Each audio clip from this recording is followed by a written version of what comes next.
Saludos tengan todas y todos estudiantes del curso Algoritmos y Estructura de Datos. Les habla su profesor Gilbert Chávez. Es un placer para mí estar con todas y todos ustedes en esta clase sincrónica del día de hoy, correspondiente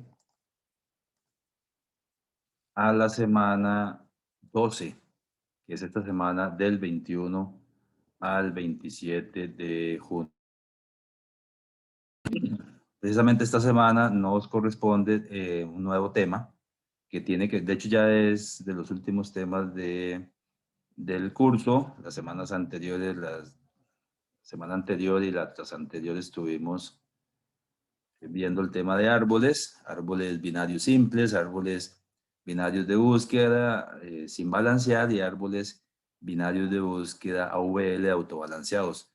En esta semana nos va a corresponder este tema que tiene que ver con los algoritmos para grafos. Y pues antes de iniciar este tema, sí es de mi interés eh, leer con ustedes lo del proyecto número 2 que ya se los había publicado en mediación. De hecho, se los publiqué el jueves de la semana pasada y el día de hoy es de mi interés, por supuesto obligación, leerlo por aquello de las dudas que puedan tener. Por supuesto que muchas de las dudas serán con las estructuras de datos, bueno, árboles que ya vimos y los grafos que ya a partir de esta semana nos va a quedar más claro. Voy a leer el proyecto despacio y al final vamos a ver las dudas que puedan tener todas y todos los grupos. De toda suerte, también ya concluida la cita ahí de prerevisión con cada grupo para este siguiente proyecto. Algunos grupos van a desaparecer, entonces por ahí la gente hay que integrarla en otro grupo, ya lo vamos a ver. De momento voy a iniciar con la lectura del enunciado del proyecto número 2, que son los otros 10, el otro 10% de este rubro de proyectos. Es un sistema de sugerencias de restaurantes y supermercados. La fecha de entrega es el lunes 12 de julio del 2021. Aquí, por supuesto, el tiempo se reduce un poco, pero también la expertise que ustedes tienen respecto al primer proyecto ya es mayor. Ya todo lo que investigaron ahí lo pueden reutilizar, pueden reciclar y pues en este proyecto tendrán que enfocarse ya específicamente en ciertos algoritmos de solución del problema que se va a plantear y ya no tanto pues en investigar ahí aspectos de diseño, de los menús, de utilización de ciertos objetos que ya lo tienen superado, dice.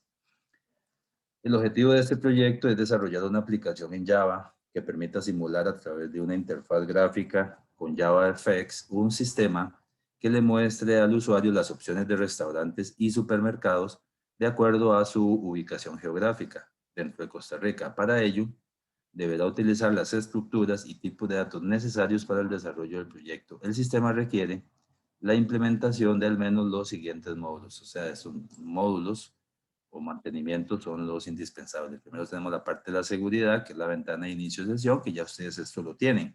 De hecho, les dejé la misma lista circular del proyecto 1, creo que no lo voy a leer. Bueno, aquí voy a leerlo rápidamente. Este módulo permitirá el manejo de la seguridad del sistema. Para ingresar al sistema será necesario indicar un usuario y una contraseña. Deberá permitir el manejo de dos perfiles, un administrador con acceso total al sistema y un perfil de consulta con acceso restringido solo para realizar búsquedas de productos y comidas y consultar los reportes. Deberá crear un algoritmo de encriptación, ahí ya revisando en detalle de mi parte y también lo que pude revisar antes con cada grupo, pues me di cuenta que efectivamente algunos utilizaron el MD5, el AES, otros utilizaron alguna encriptación binaria, otros crearon algún algoritmo de encriptación basado en el abecedario, lo cual todo es completamente válido y se cumple esa parte del ejercicio que pues, quería que se diera en este proyecto 1. Ahora pues la ventana de inicio de sesión, que ya ustedes la tienen ahí, ya le ponen check ahí a este punto 1 porque ya lo tienen implementado. 2, grafo de lugares. Se debe utilizar será un grafo matriz de adyacencia. Para el correcto funcionamiento del sistema será necesario crear un grafo de lugares y distancias entre ellos. Para ello se establecerá como vértices los nombres de los lugares y como peso de las aristas las distancias existentes entre cada lugar. Tome en cuenta lo siguiente. Por supuesto que ustedes ahorita me pueden decir, bueno, no sabemos qué son vértices, no sabemos qué son aristas y no sabemos cómo se ponen los pesos de las aristas. Pero después de la clase de hoy ya ese conocimiento lo van a tener.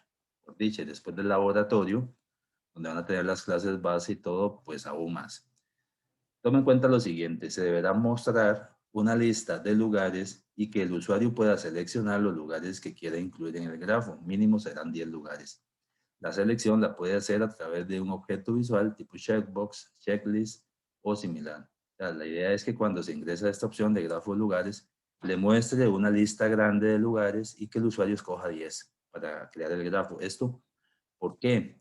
Para que sea más dinámico, porque si no, pues sería una estructura estática, sería una imagen estática y no cambiaría. Y pues no es el objetivo, ¿verdad? El objetivo es darle dinamismo y pues por eso es que cuando se debe ingresar, se debe mostrar ahí que el usuario pueda seleccionar mínimo 10 lugares. Ustedes ponen ahí una opción grande de lugares y entonces uno comienza con un checklist o con un checkbox a marcar quiero este, quiero este, quiero este y después de eso ya que le construya el grafo. Dice, para que el grafo sea dinámico establezca distancias aleatorias también, como pesos en las aristas del grafo van a ser distancias aleatorias entre los lugares. Agregue un botón que le permita al usuario volver a generar. Ese es el mismo ejercicio que estuvimos haciendo con los árboles y ahora, bueno, seguramente los laboratorios de grafos de estar aleatorizando la opción de randomize. Entonces, en este caso, también para que el grafo sea bien dinámico, se van a establecer distancias aleatorias entre los lugares. Agregue un botón que le permita al usuario volver a generar distancias aleatorias entre los lugares, las veces que el usuario lo desee. Posteriormente, el sistema deberá mostrar en forma gráfica el grafo, es decir, se deberá crear y llenar el grafo con la información respectiva referente a cada lugar, la conexión entre lugares y las distancias establecidas, que serán los pesos de las aristas. O sea, no es solo la parte visual, sino también la parte funcional, son los dos juntos. Un ejemplo del grafo de lugares es este. Este fue un grafo que creé de lugares de la zona de Cartago, Paraíso, y bueno, vean que cada vértice es el nombre del lugar, Paraíso, Cervantes, Cachí, y las aristas son las líneas que unen esos vértices, y bueno, vean una de las diferencias con respecto a los árboles. Los árboles se tenía solo una raíz y cada nodo raíz o cada nodo podía tener a lo más dos hijos. En el caso de los grafos no, es un concepto diferente a los árboles. Se tienen vértices, se tienen las aristas, que son las líneas que unen los vértices y los pesos, en este caso pueden ser distancias, pueden ser valores que se establezcan, en este caso se ha indicado que sean distancias. Y bueno, a la derecha también muy importante una tabla ya con el origen, destino y la distancia de los lugares conectados. Esto es un ejemplo. Ustedes igual esto, pueden utilizar este ejemplo, lo pueden tropicalizar a los lugares donde viven y para que sea lo más dinámico posible. Esa es la opción 2. Recuerden las dudas al final. La opción 3 es mantenimiento de restaurantes y supermercados. Se debe utilizar, será un grafo lista de adyacencia. De hecho, estos grafos, lista de adyacencia y matriz de adyacencia, son dos grafos o dos clases que vamos a ver el día de hoy. Entonces, ya por ahí se nos va aclarando también y para que puedan seguir trabajando o creando estos algoritmos importantes del proyecto 2. Por dicha, que cada grupo son 3, 4 personas. Entonces ahí, y ya también hay otro asunto importante, que ya se tiene avanzado el tema de que cada grupo tenga un líder o una líder, la persona que organiza. Igual el aporte de los demás tiene que ser grande, eso no cambia. Y ya también han lidiado con lo que es eh, el manejo de versionamiento a través de la herramienta GitHub, que también pues, es medio no es del todo 100% confiable, tiene ahí sus issues, sus problemitas, sus pulguitas, pero ya cada grupo ha aprendido a lidiar con eso, que es parte del ejercicio. De todas suertes, ninguna herramienta pues es 100% fiable, 100% segura, y es parte de lo que hay que comenzar a manejar. También los grupos pasaron por que al final hacen modificaciones y no siguen el consejo que yo en algún momento les di, dejen una copia estable, es simplemente sipear una copia que tengan estable, y si ocurre X, Y o Z razones ahí de problemas, pues regresan a su copia estable. Bueno, es parte de lo que ya también tienen recorrido. Entonces, el mantenimiento de restaurantes y supermercados debe utilizar el grafo lista de adyacencia, deberá manejar todo lo relacionado al mantenimiento de restaurantes y supermercados. Todo el manejo que ustedes saben del CRUD, del Create, Read, Update, Delete, para agregar, modificar, suprimir y mostrar a través de un objeto gráfico tipo tabla la información. Tomen en cuenta lo siguiente. Se deberá utilizar el grafo de lugares, donde el peso de las aristas entre vértices será la distancia en kilómetros de un lugar a otro. Entonces, ya vamos a ver para qué, ¿verdad?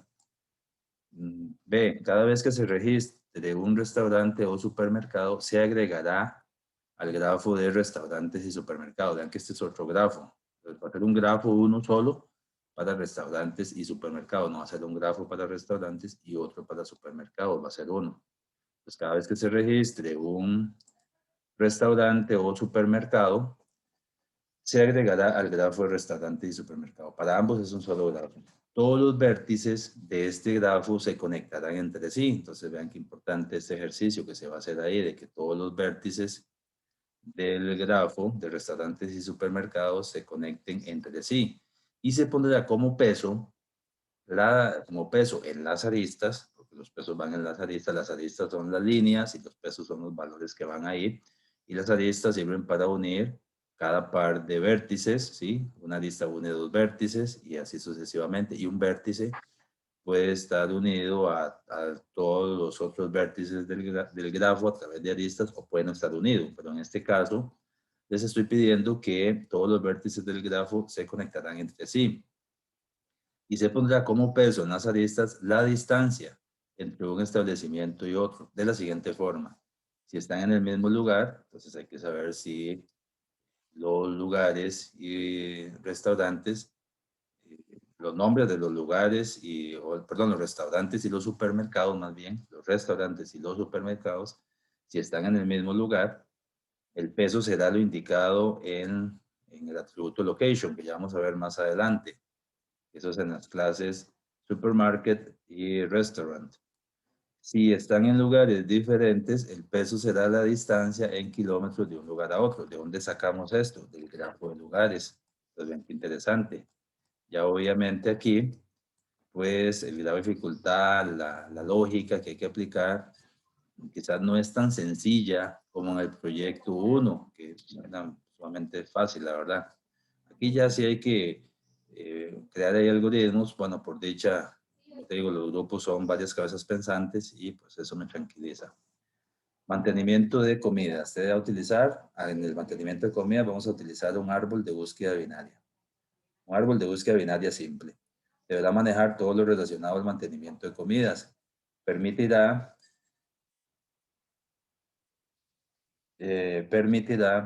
sí, un árbol de búsqueda binaria, perdón, es un árbol que cumple ciertas características también, recuerdan que lo vimos, que es el árbol que no permite repetidos, que es el árbol que los elementos menores van por la izquierda, que los mayores van por la derecha. Por eso es árbol binario de búsqueda o árbol de búsqueda binaria. Deberá manejar todo lo relacionado al mantenimiento de comidas, permitirá todo el manejo CRUD. Al momento de realizar un nuevo registro de comida para elegir un restaurante,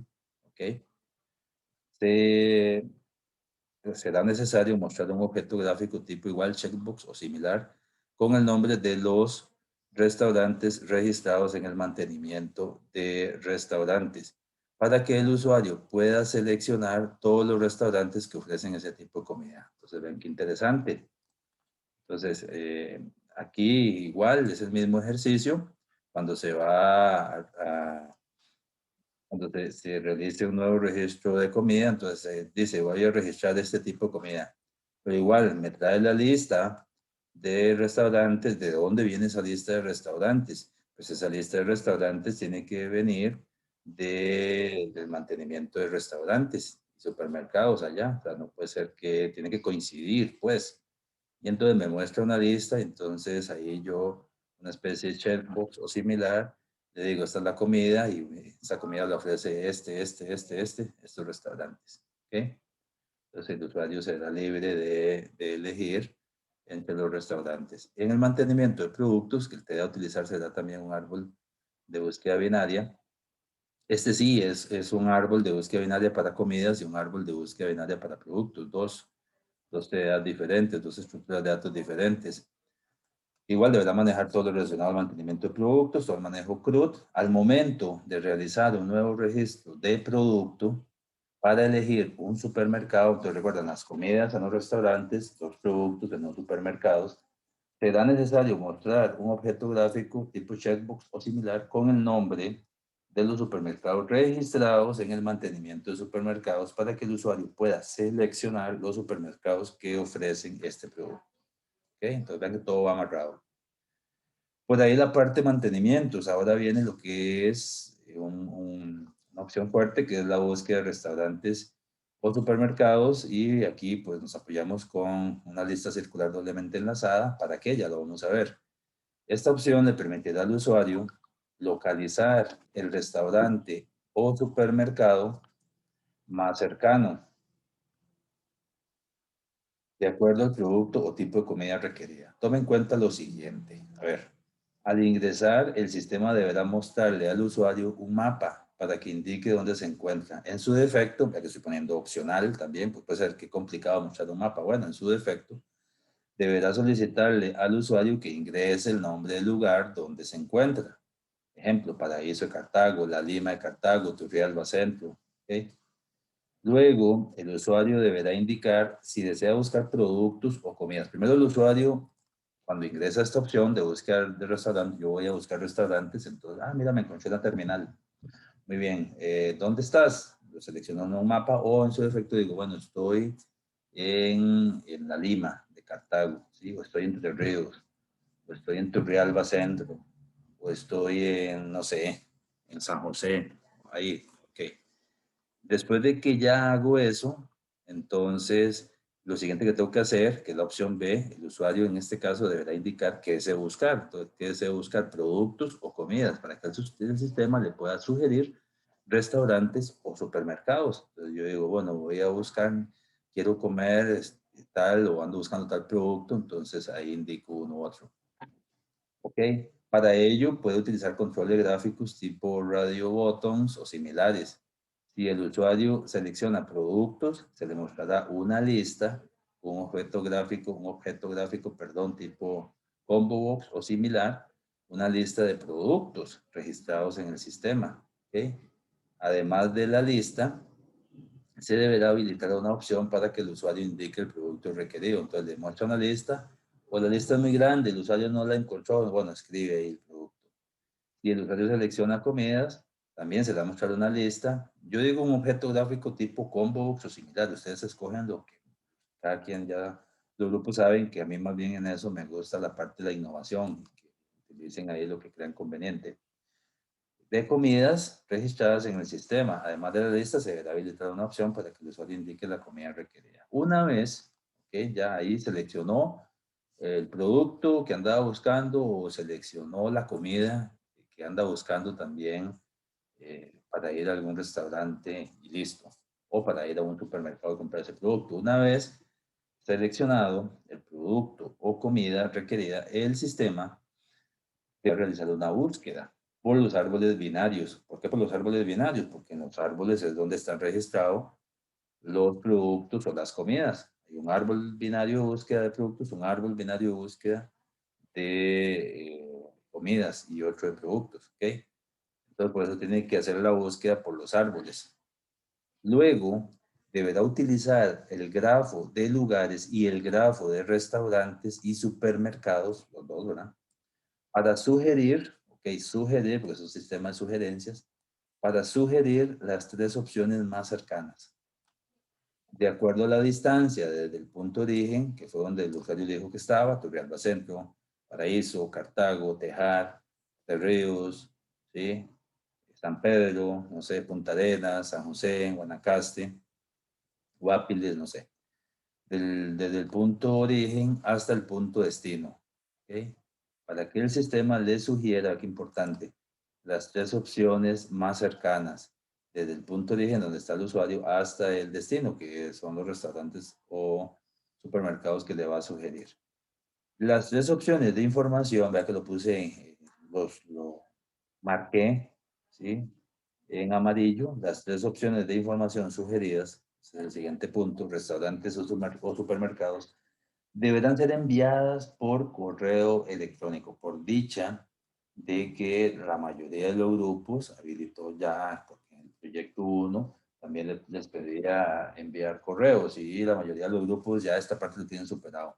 Y los otros grupos que no, pues bueno, ahí completar la investigación. Entonces deberá ser enviada por correo electrónico. Para ello, en el momento en que el sistema muestre de las tres sugerencias, se deberá solicitar una cuenta de correo electrónico y enviar la información. O sea, puede ser que, bueno, yo soy el usuario, hice una búsqueda, estas son las sugerencias, indique su cuenta de correo y le doy mi cuenta 1. La siguiente vez hago otra búsqueda, indique su cuenta de correo, indico otra cuenta, la que quiero, y ahí puedo estarlo cambiando. Cada vez que hago una búsqueda, cuando el sistema me sugiere las tres opciones más cercanas, me tiene que pedir una cuenta de correo para enviarme la información. ¿Okay? Y la información que me tiene que enviar, pues tiene que ser información fiable, el nombre del restaurante, el nombre de los nombres de los restaurantes, de los supermercados, y pues por supuesto con la comida que yo ando buscando para saber, no, a ver, que sea la información veraz, que sea útil, con, ya sea si busqué, qué sé yo, este es el producto que andas buscando y estas son las tres sugerencias. Entonces ahí está, sugerencia 1 y en tal lugar a tal distancia. Sugerencia 2, tal lugar, tal distancia, sugerencia 3. Todas las búsquedas realizadas deberán guardarse en una lista. Por eso es esta lista circular doblemente enlazada. Aquí es donde vamos a ocupar. Sabes que yo hago una búsqueda, deberá quedar ahí una especie de bitácora o log, entonces deberá guardarse en una lista circular doblemente enlazada con la siguiente información, la fecha y la hora de la búsqueda. Aunque hasta el momento nadie había pedido fecha y hora de nada, pero cuando ya se hace una búsqueda internamente se debe guardar la fecha y la hora de la búsqueda, el producto o la comida requerida, igual vean, tampoco tengo que decírselos a la hora de enviar la información, sería de muchísima utilidad de que la información también vaya a la fecha y la hora en que se está generando esta búsqueda y que se está enviando. Da mucho valor, porque igual esa información de todas formas ya tienen que guardarla acá, fecha y hora de la búsqueda, producto, comida requerida, supermercado o restaurantes, supermercados o restaurantes sugeridos. ¿Okay? Ese es el módulo fuerte. De hecho, hay dos módulos muy importantes. Todos los módulos son importantes, o los mantenimientos, para que ustedes me entiendan más. A veces digo módulos, es lo mismo, mantenimientos. Todos los mantenimientos son importantes, perdón, pero este mantenimiento 6, el de la búsqueda de restaurantes o supermercados, y este mantenimiento 2, que tiene que ver con el grafo de lugares, bueno, en realidad también el 3, por ahí en orden de importancia ya el que hace la búsqueda, el 2 y el 3 y los demás pues son ya más cajoneros. ¿Okay? Después vamos ya terminamos, eso es todo. Lo demás son reportes, que por dicha también la mayoría de los grupos trabajó lo de los reportes, inclusive me gustó mucho algunos grupos que hasta visor de reportes tenían en el sistema, a mí eso le genera un valor increíble y entonces esa parte me encantó. Este módulo permitirá los siguientes reportes. Reporte de supermercados y restaurantes, deberá mostrar un PDF con la lista de supermercados y restaurantes registrados. Reporte de productos y comidas, también un PDF con la lista de productos y comidas registrados. En el caso de los productos, también se deberá mostrar los supermercados que venden cada producto. En el caso de las comidas, los supermercados que se lo ofrecen. Y un reporte histórico de las consultas, de las búsquedas realizadas, que eso se obtiene de este módulo de búsqueda, porque aquí vamos a guardar en esa lista circular doblemente enlazada a las búsquedas que se hacen. Entonces, con esa información hacemos este reporte histórico de las búsquedas. Vean esta nota que estoy poniendo acá. Todos los reportes deberán llevar un título encabezado en letra negrita y de mayor tamaño. Eso porque en el primer proyecto, muchos grupos, y tengo que felicitarlos, muchos grupos y los reportes, era una elegancia, a mí la verdad, muy lindos, muy lindo, me gustó muchísimo, pero sí otros grupos, los reportes muy básicos, muy escuetos, muy, no sé, muy, no sé, ahí, a ver, muy a la fuerza bruta, para usar algún término de algoritmos. Entonces, por acá, es bueno ya en este segundo proyecto que manejen la parte ya linda, los reportes, los encabezados, que lleven letra mayor tamaño, que lleven un loguito, hay una imagen, además toda la información que se mostró en una tablita bien indentada con títulos de columnas y todo debidamente alineado. Creo que lo de las consideraciones y todo eso ya no lo voy a leer porque es lo mismo. De este punto 5 sí que está marcado también, que es parte de lo que vi en el proyecto 1 y de lo que estuve revisando, que se pierde uno terriblemente. Para los mantenimientos que requieran información de otras tablas, el usuario no ingresará códigos manualmente. Es que uno no puede en un sistema. Yo digo en un sistema, voy a ingresar un estudiante. ¿A qué carrera pertenece? Ingresa el código. Yo no sé, ¿qué sé? Yo voy a saber cuál es el código de la carrera a la que pertenece. Muéstrame una lista de las carreras registradas y ahí yo escojo la carrera a la cual quiero agregar este estudiante. Si quieren le ponen el código, guión y la descripción, pero a mí me interesa la descripción, el nombre de la carrera. El código se utiliza para un manejo interno, para el diseño lógico, para el buen funcionamiento, ¿sí? Pero no puede ser que en un mantenimiento de registro de algo diga este campo, el código de tal, el código del supermercado, no lo sé, ¿cómo lo voy a saber? Puedo tener 1000 supermercados registrados, ¿cómo voy a saber el código? Como escribe una lista y yo escojo. O mínimo permítame escribir una descripción y darle buscar y entonces, es este, y lo selecciono, ¿ok? Por eso puse este punto de acá, que todos los mantenimientos que requieran información de otras tablas, el usuario no ingresará códigos manualmente, sino que se deberá mostrar la información utilizando controles visuales tipo combo box u otros. Internamente, pues sí se debe validar y llevar el control de acuerdo al ID o código seleccionado según corresponda. Creo que lo demás ya ustedes por ahí lo saben. La evaluación del proyecto es muy importante, la interfaz 20 puntos, el módulo de seguridad 5 puntos, para darle ahí mérito a la gente que creó los algoritmos de encriptación y todo. El grafo de lugares, a ver, vean, el grafo de lugares 15 puntos, me parece muy importante. El mantenimiento de restaurantes y supermercados también 15 puntos. Lo que son mantenimientos de comidas y productos, pues son más cajoneros, 5 puntos cada uno. Y la búsqueda, el módulo de búsqueda, sí, 25 puntos, que es sumamente importante también. Entonces, si nos ponemos a ver aquí, los módulos top de este proyecto son las búsquedas de restaurantes o supermercados y los mantenimientos de restaurantes y supermercados y el grafo de lugares. Y 10 puntos ahí la parte de reportes.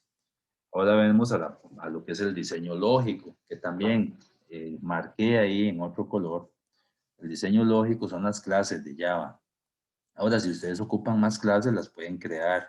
Yo en eso sigo muy claro. Lo que pasa es que considero que estas son las clases base, ¿sí? Puede ser que digan ahí, no, bueno, ocupo otra clase, que haga otras clases, igual las crean. La parte de security del user, que son string, y el password, que también son string. La parte de place, vea, dice auto ID, int y el name, que es un string. Entonces aquí es donde también nos vamos a venir a leer la nota. Y eso también en vista de lo que vi del proyecto 1, que son posibilidades de mejora. Que cuando, qué sé yo, cuando agregamos un estudiante, en algunos casos, ni siquiera permitía que el ID tenía que ser la cédula y el otro ID tenía que ser el carnet. Algunos grupos no lo manejaban. Otros grupos lo manejaron súper bien, esa parte. Y otros grupos, no, había que meterle nada más un código ahí. O por ejemplo, cuando se tenía que registrar cursos o carreras, había que ingresarle uno manualmente el código. Y normalmente no es así, eso no es funcional. Eso tiene que ser, por eso aquí dice, nota, los campos que dice auto ID se refiere a que son autogenerados. el usuario del sistema no deberá indicar el ID de forma manual, sino que, ya eso lo vimos, yo se los dije al puro inicio ahí, en uno de los laboratorios, cuando agregamos employee o cuando agregamos student por ahí, de los campos auto ID o autogenerados utilizando un campo estático en la clase para que ese campo no se modificara cada vez que se instanciaba, sino que el valor fuera incremental todas las veces que se instanciara y no se reiniciara. Eso ya lo habíamos visto.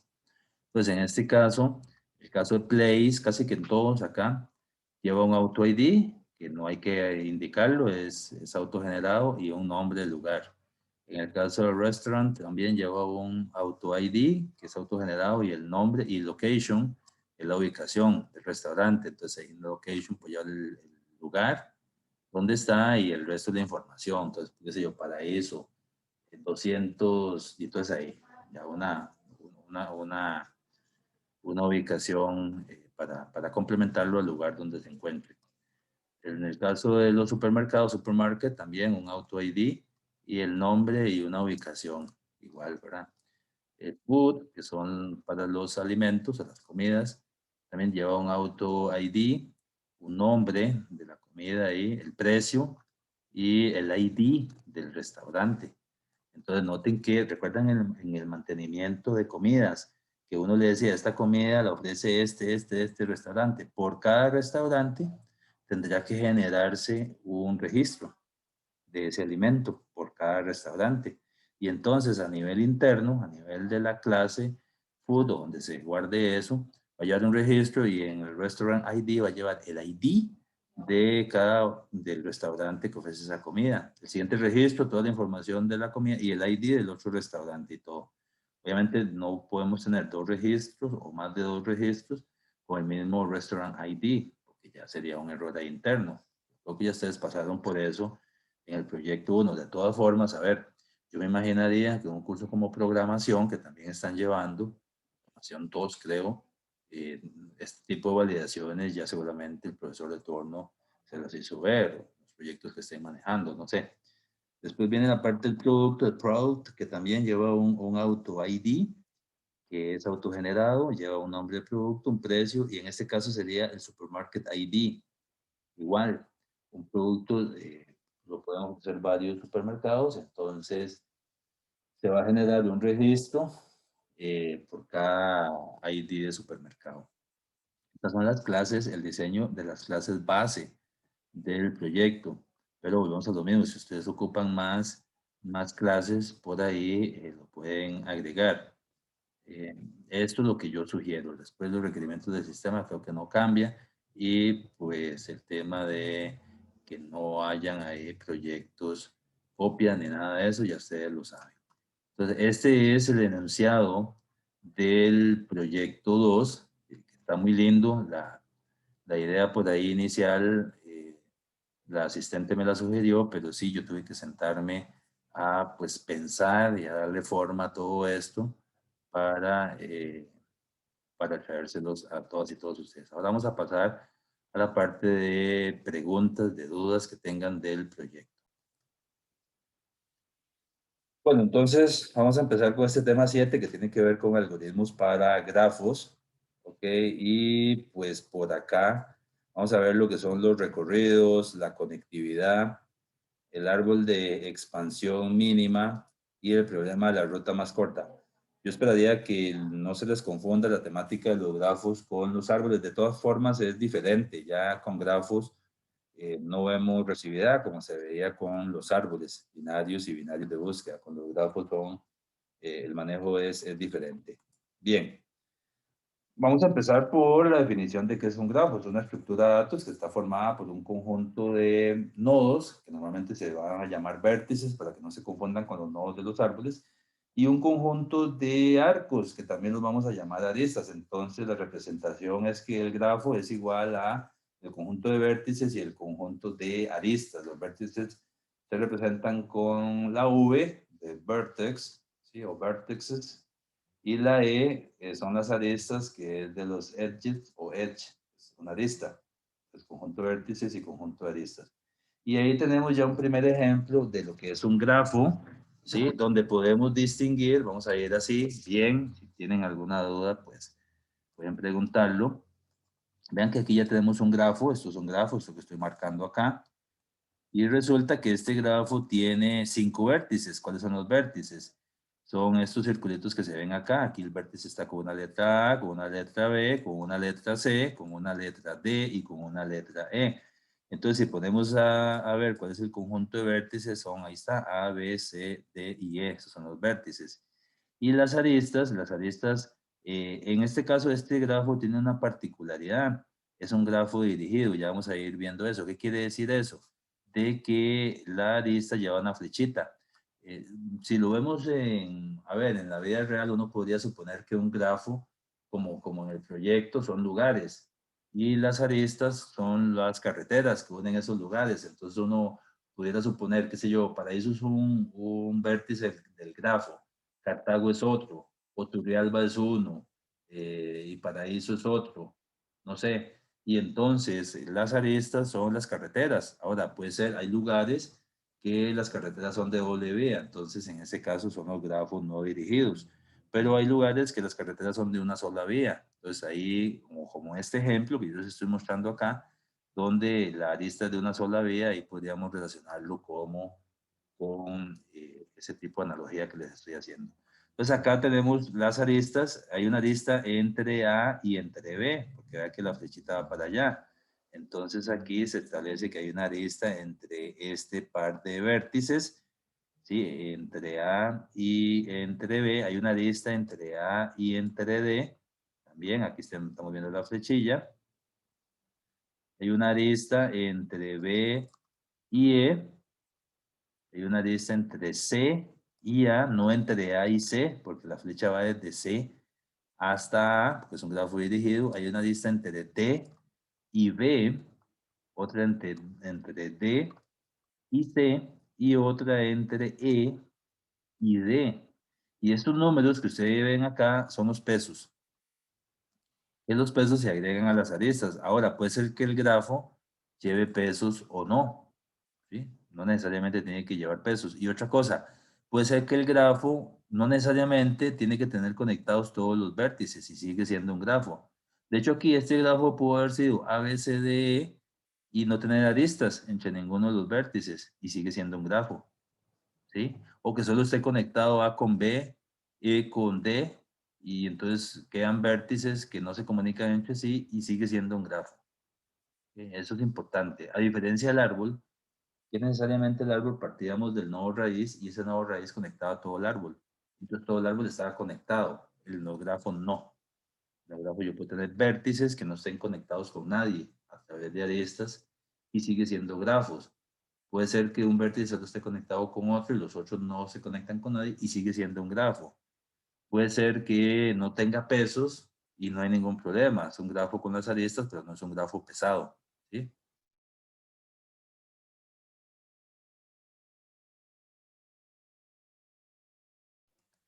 Y entonces, bien, así vamos así, despacio y con buena letra.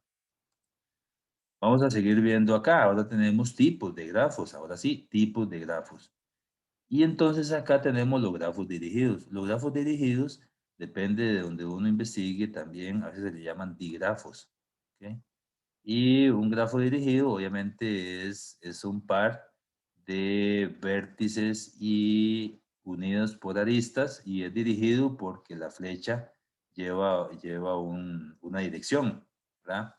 Entonces, U es el conjunto finito de vértices y E es el conjunto de aristas dirigidas, en este caso porque es una flecha que lleva dirección, pues son aristas dirigidas. Y la arista va a estar o se va a dar para cada par ordenado de vértices. Entonces, este es un ejemplo de un grafo dirigido. Vean que, entonces ya lo vimos, las aristas tienen una flecha que lleva una dirección, no es en ambos sentidos. Si no hay flecha, quiere decir que el grafo es no dirigido.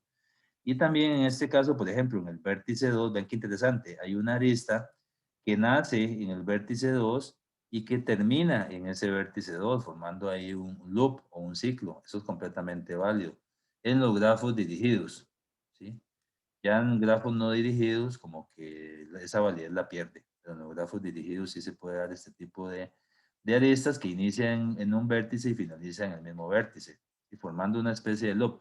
Más adelante, cuando veamos lo del árbol de expansión mínima, es lo que les tengo para la próxima semana, vamos a ver que depende de los algoritmos que utilicemos para encontrar un árbol de expansión mínima, y ya sea Kruskal o Prim,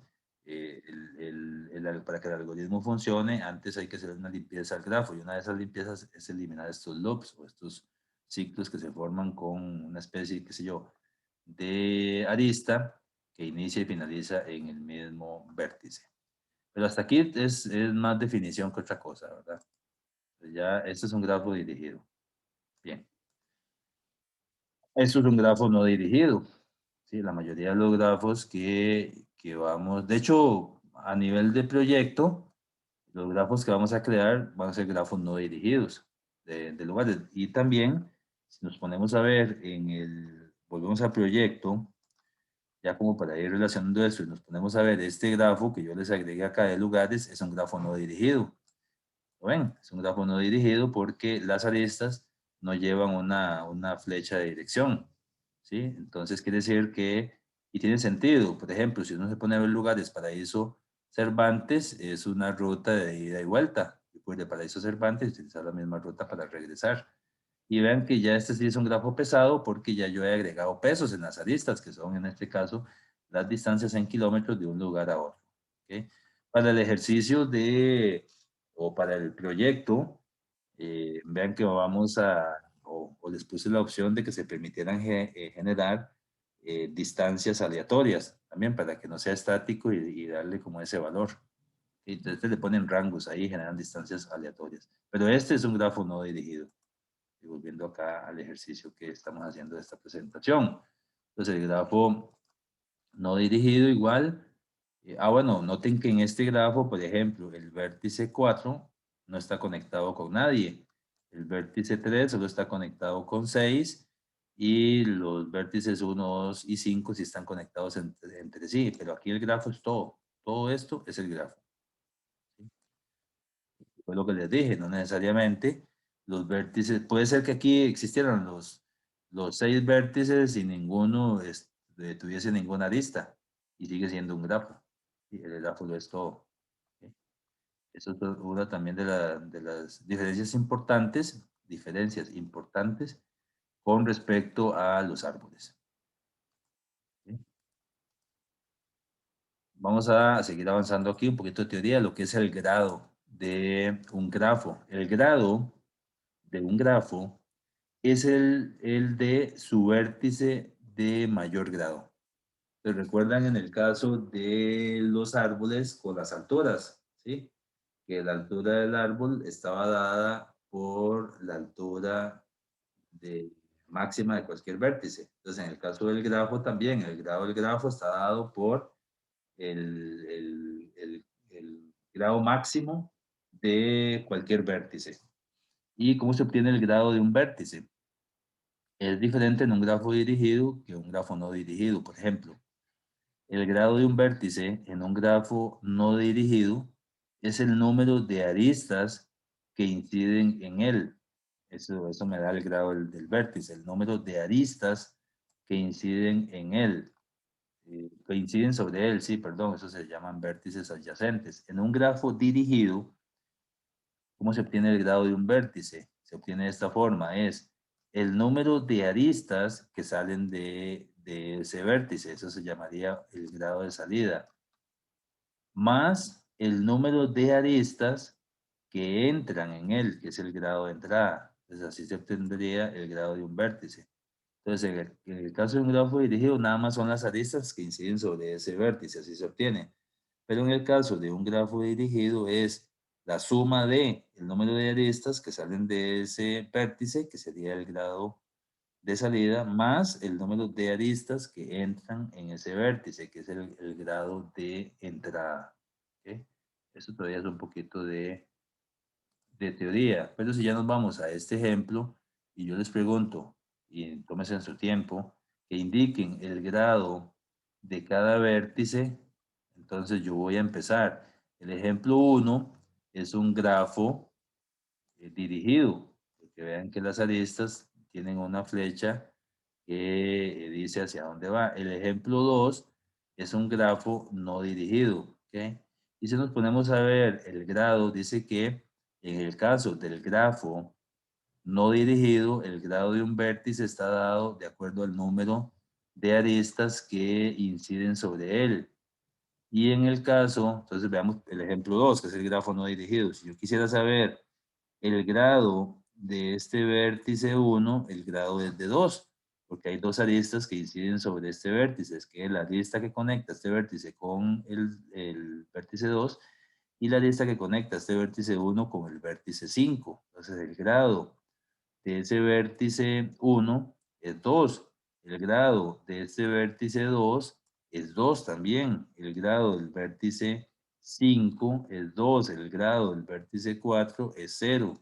El grado del vértice 3 es 1 y el grado del vértice 6 es 1 y el grado del grafo es 2.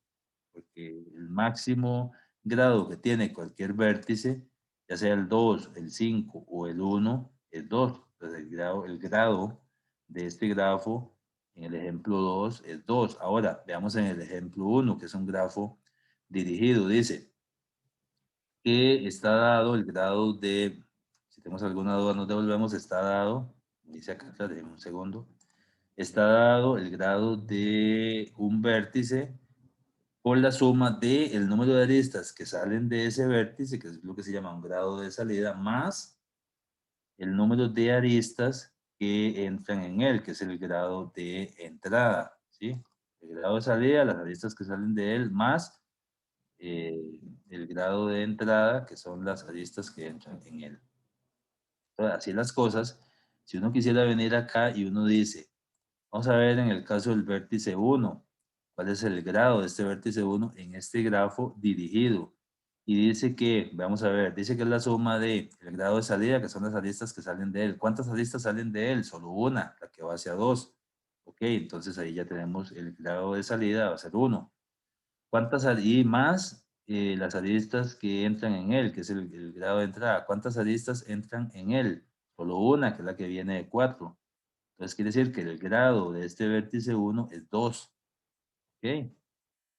Eso estamos de acuerdo, es 2. Ahora, vamos a irnos igual. En el caso de 3, ¿cuál es el grado de este vértice? Sería solo 1 porque no tiene grado de salida. No hay ninguna arista que salga de él, pero sí hay una que entra en él. Entonces es 1. En el caso de 6, el grado de 6 es también 1, pero este sí es un grado de salida porque son las aristas que salen de él. No tiene aristas que entran en él, pero sí que salen, entonces el grado es 1. Entonces ya lo vamos a ir complicando más. A ver, quisiera que me digan cuál es el grado de este vértice 4. No me lo digan todavía, primero piénselo. ¿Cuál es el grado del vértice 4? Sí, primero, las aristas, el grado de salida, las aristas que salen de él. ¿Cuántas aristas salen de él? 2, ¿verdad? Más el grado de entrada. ¿Cuántas aristas entran en él? También 2. Por lo tanto, el grado de este vértice 4 es 4. ¿Sí? Está muy bien. Ahora veamos el grado, y ya yo les voy a poner el más difícil a ustedes, no se me preocupen. Ya van a ver. El grado de este vértice 5 es el grado de salida, que son las aristas que salen de él, es una, la que va hacia 4. Entonces ahí llevamos 1. Más el grado de las aristas que entran en él, que es el grado de entrada, que sería 2, la que viene de 4 y la que viene de 2. Por lo tanto, el grado del vértice 5 es 3. Listo, está bien, no hay ningún problema. Bueno, entonces ahora sí, yo voy a venir a este ejemplo, no me lo contesten todavía. El grado, me lo pueden poner ahí por el chat para que después ustedes revisen cuando les dé la explicación. El grado de ese vértice 2. Saber cuánto es el grado del vértice 2. ¿Sí? Primero el grado de salida más el grado de entrada. ¿Ok?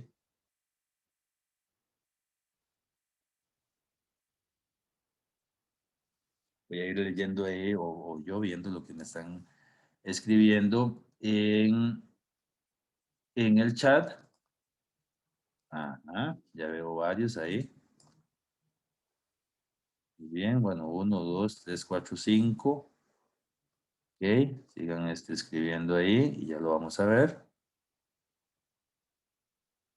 Ah, Alan hasta me puso ahí la explicación de salida y de entrada de todo el asunto. Muy bien. Vean, vamos a ver.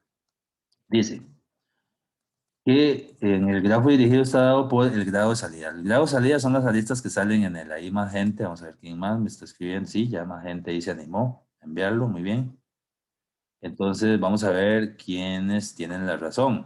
Dice, a ver, el grado de salida. El grado de salida son las aristas que salen de este vértice 2. ¿Cuáles son las aristas que salen de este vértice 2? Son la que sale de 2 hacia el mismo vértice. Ven esta de aquí.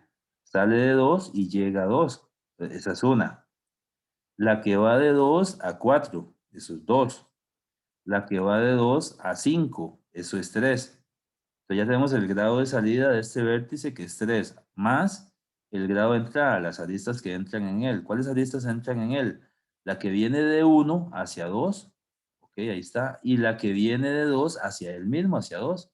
Por lo tanto, el grado de este vértice son 3 aristas de salida, la que va de 2 hacia 2 es una, la otra que va de 2 hacia 4 y la otra que va de 2 hacia 5. Entonces ahí tenemos 3 más 2 aristas de entrada, que es la que va de 2 hacia 2 y la que viene de 1 hacia 2. Entonces el grado de este vértice es 5. ¿Sí? Pero por esta explicación que les acabo de hacer, 5. Lo que nos confunde es esta arista que nace y termina en este mismo vértice y que por lo tanto esta arista suma 2 porque es un grado de entrada y es un grado de salida. ¿Sí? Entonces eso es importante a tomar en cuenta y este fenómeno se da en estos grafos que son dirigidos. ¿Ok? No se preocupe porque ya van a seguir practicando un poquitito esto para que nos siga pues quedando bien claro. Vamos a avanzar acá un poquito más. Ah, bueno, aquí está. Este es otro ejemplo, aunque ahí ya está en la... Ah, bueno, este es el mismo ejemplo ya con... De hecho, yo se lo voy a poner ahí en la presentación. Les pongo esta filmena, que es la filmena resuelta. Y entonces ahí les pongo para cada vértice. En el caso del grafo dirigido, que el que nos pudo generar dudas fue este vértice 2 que dice que tiene 3 de salida. Y ellos se los expliqué. El que sale de 2 hacia él mismo, el que sale de 2 hacia 4 y el que sale de 2 hacia 5. Y tiene 2 de entrada. La que entra de 2 hacia él mismo, esa es una entrada, y la que viene de 1 hacia 2. Entonces, aquí está la explicación. No sé si tienen alguna duda. Ok, bien. Entonces, y en el grafo no dirigido, pues está muy clarito ahí. 4 que tenía grado 0. Ok, ahora yo les voy a poner este a ustedes. Y de hecho, voy a destinar este tiempo que queda hasta el break para que ustedes lo resuelvan. El ejercicio entonces dice que para cada uno de estos dos grafos, el A y el B, indique los vértices, las aristas y el grado del grafo. Ok, entonces eso es importante. Aunque este está bien sencillito, ¿verdad? Yo creo que prácticamente sí se resuelve muy fácil, los vértices, las aristas y el grado del grafo. Recuerden que el grado del grafo está dado por el grado máximo de cualquier vértice. ¿Ok? Bueno, aquí está la solución entonces de este ejercicio para ustedes. Ahí están los grafos A, el grafo A, que es un grafo dirigido, el grafo B, que es un grafo no dirigido. Y en el caso del grafo dirigido, pues el conjunto de aristas está dado de acuerdo a hacia dónde va la flecha de la arista.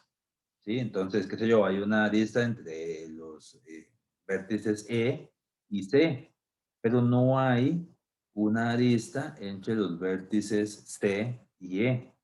En cambio, sí hay una arista entre los vértices E y H y entre los vértices H y E. ¿Por qué? Porque en los grafos dirigidos, si las aristas son en ambos sentidos, tienen que ponerse las dos aristas. No así en los grafos no dirigidos que sin embargo, si lo podemos ver en el grafo B, hay una arista entre 1 y 4, pero a la hora de contarlo para el grado del vértice 1, el vértice 4, solo se cuenta 1, ¿sí? Porque son las aristas que inciden sobre ese vértice, así se obtiene el grado. Recuerden que en el digrafo, en el grafo dirigido, el grado de cualquier vértice se obtiene de acuerdo a su grado de salida, que son las aristas que salen de ese vértice, más su grado de entrada, que son las aristas que inciden sobre ese vértice. Esa es la diferencia. Entonces, en el caso del grafo B, uno puede decir que cuál es el conjunto de aristas. Hay una arista entre 1 y 4, ¿sí? Entre ese par de vértices, pero también hay otra arista entre 4 y 1, ¿sí? Que son dos aristas diferentes, por ser un grafo no dirigido. Pues el grado en el caso del grafo 1 sería 3, en el caso del grafo 2 sería 2. Esta es la práctica para familiarizarnos un poquito con esta temática de grafos. Bueno, muy bien, vamos a continuar por acá entonces con la segunda parte de esta clase de hoy y vamos a continuar con lo que tiene que ver con la representación de grafos. ¿Okay? Bueno, hay tres formas de representar grafos en Java. Una es a través de matrices de adyacencia, después tenemos listas de adyacencia y por último listas enlazadas. Y vamos a empezar con la representación de los grafos a través de matrices de adyacencia. Bueno, en este caso tenemos aquí más a la izquierda lo que es el grafo. Vean que noten que es un grafo no dirigido que está formado por 5 vértices representado por las letras A, B, C, D, E, las letras en cada vértice, ¿ok? Ya veremos a la hora de codificar si ese vértice en sí va a llevar algo más, pero en este caso la representación visual nos da que son 5 vértices con las letras A, B, C, D, E. Y a la derecha tenemos la matriz, en este caso, gráficamente cómo se vería o desde el punto de vista lógico, cómo se tendría que almacenar esa información para poder representar este grafo a través de una matriz de adyacencia. ¿Qué sería? Primero, visualmente tendríamos que concebir una matriz de n por n, donde n es el número de vértices que tiene el grafo. Y si lo vemos desde el punto de vista de filas y columnas, vamos a tener columnas con cada uno de los vértices y a su vez también vamos a tener filas con cada uno de los vértices que tiene el grafo. ¿Okay? Y ahora sí, ¿cómo sería la representación? Pues bien, primero, lo primero que tenemos que hacer es, en toda esta diagonal, tendríamos que poner 0 porque si vemos no hay una arista entre A y A.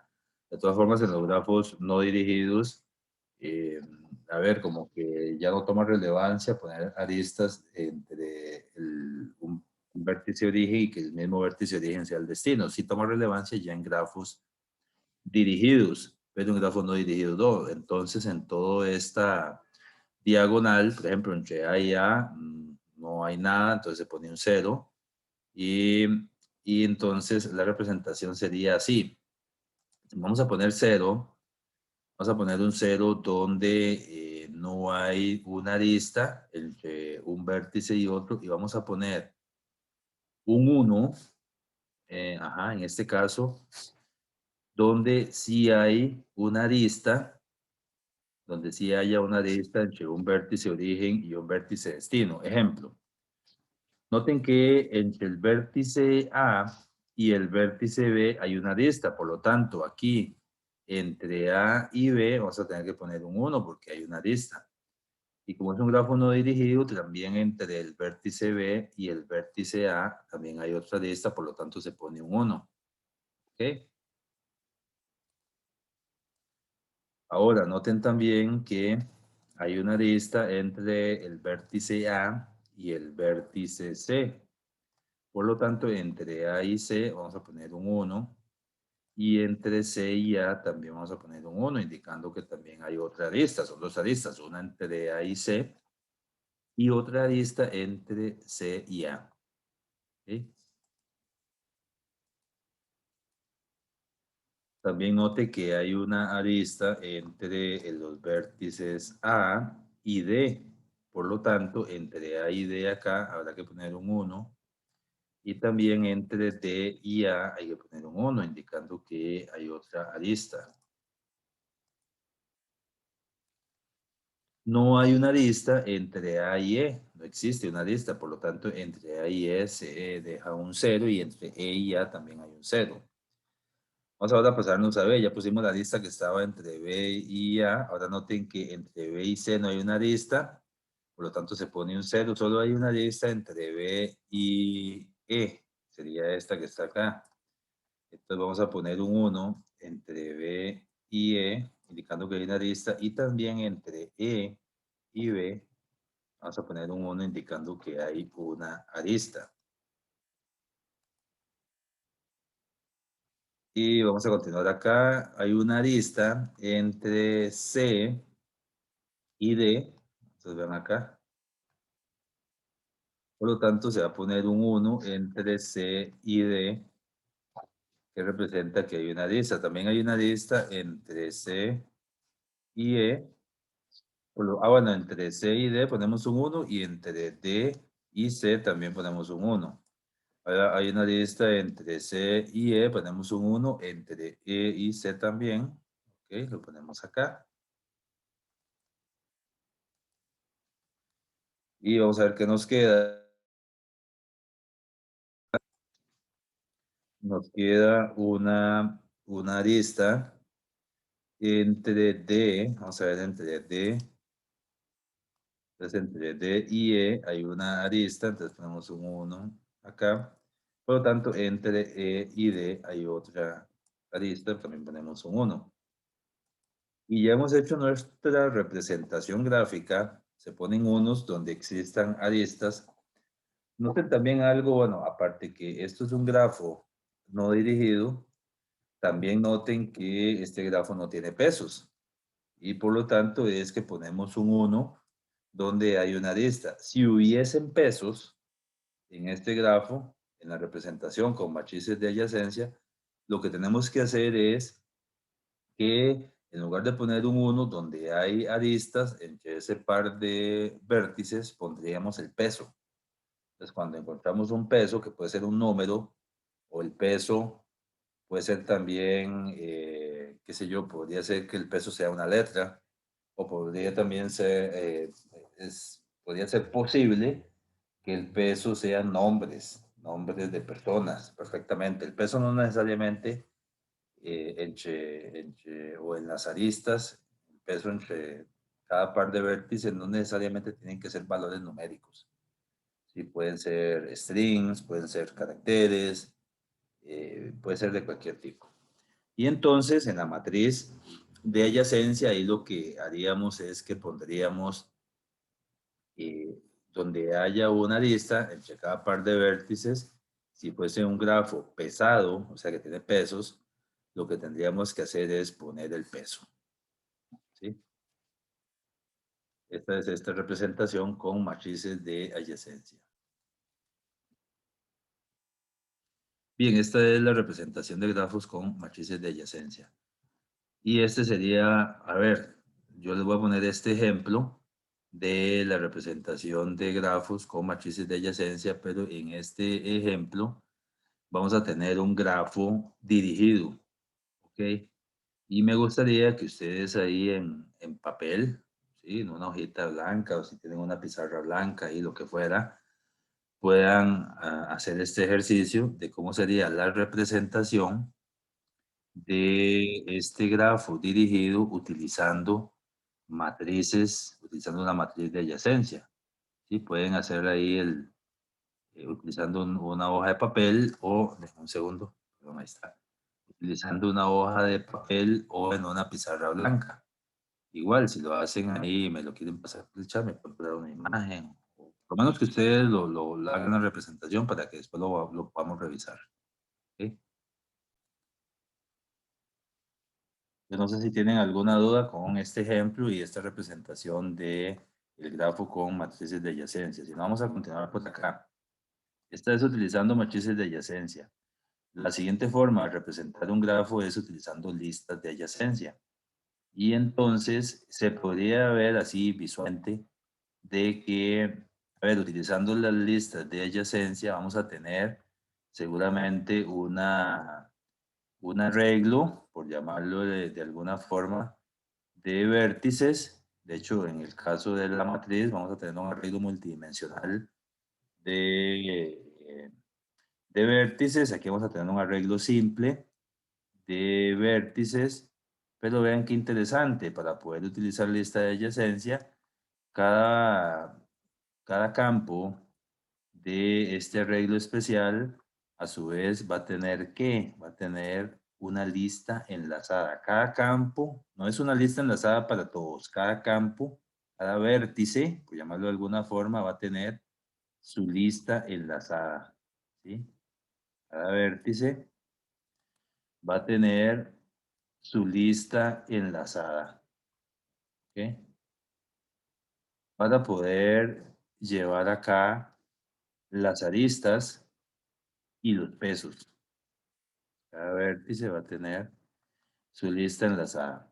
Contarles que, bueno, y acá, antes de hacer esa otra explicación, dice que, por ejemplo, vean que aquí a la izquierda está el grafo, dice que existe una arista entre el vértice A y el vértice B. Entonces, lo que se hace es que en el arreglo simple de vértices, donde está el vértice A y que a su vez tiene su lista enlazada para representar las aristas, vamos a ponerle una entrada de B indicando que hay una arista entre A y B. Pero también hay otra lista entre A y E, por lo tanto ponemos otra entrada en la lista enlazada del siguiente vértice con el que tiene una arista. Y así para cada uno de ellos. Por ejemplo, en el caso del vértice B, dice que tiene una arista con A. Entonces, en la celda o acá en el campo correspondiente del arreglo simple de vértices, vamos a decir que en la lista enlazada de este campo de vértice, vean que hay una lista enlazada por cada entrada de vértice, o sea, por cada campo en el arreglo de vértices. Entonces, en el caso de B, vamos a agregar en esa lista enlazada una entrada de A, indicando que hay una arista entre el vértice B y el vértice A, pero también vamos a agregar una entrada de C, o sea, en la lista enlazada, indicando que hay una arista entre B y C. Y así sucesivamente. En el caso de C, tiene que tener en su lista enlazada, tiene que tener a B, indicando que hay una arista entre C y B, y tiene que tener a D, indicando que hay una arista entre C y D.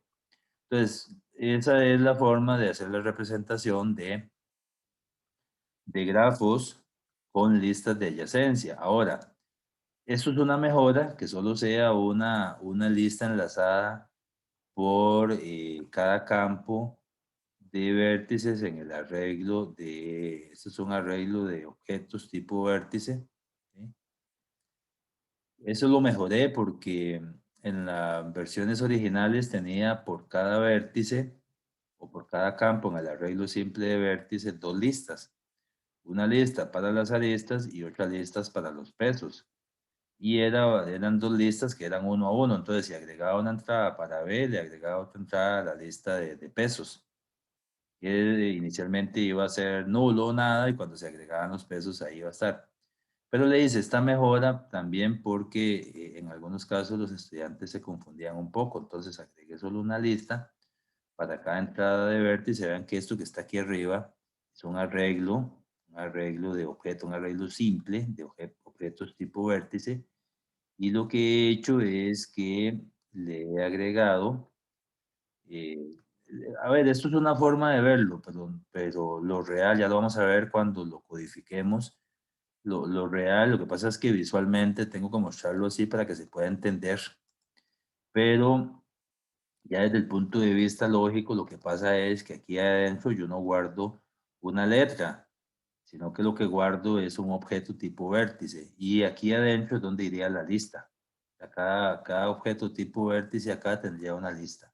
pero visualmente queda más sencillo explicarlo así para que se entienda, ¿sí? Pero, a ver, aquí estamos en la prosa, estamos en la parte teórica, nada más visualmente nos tiene que quedar claro.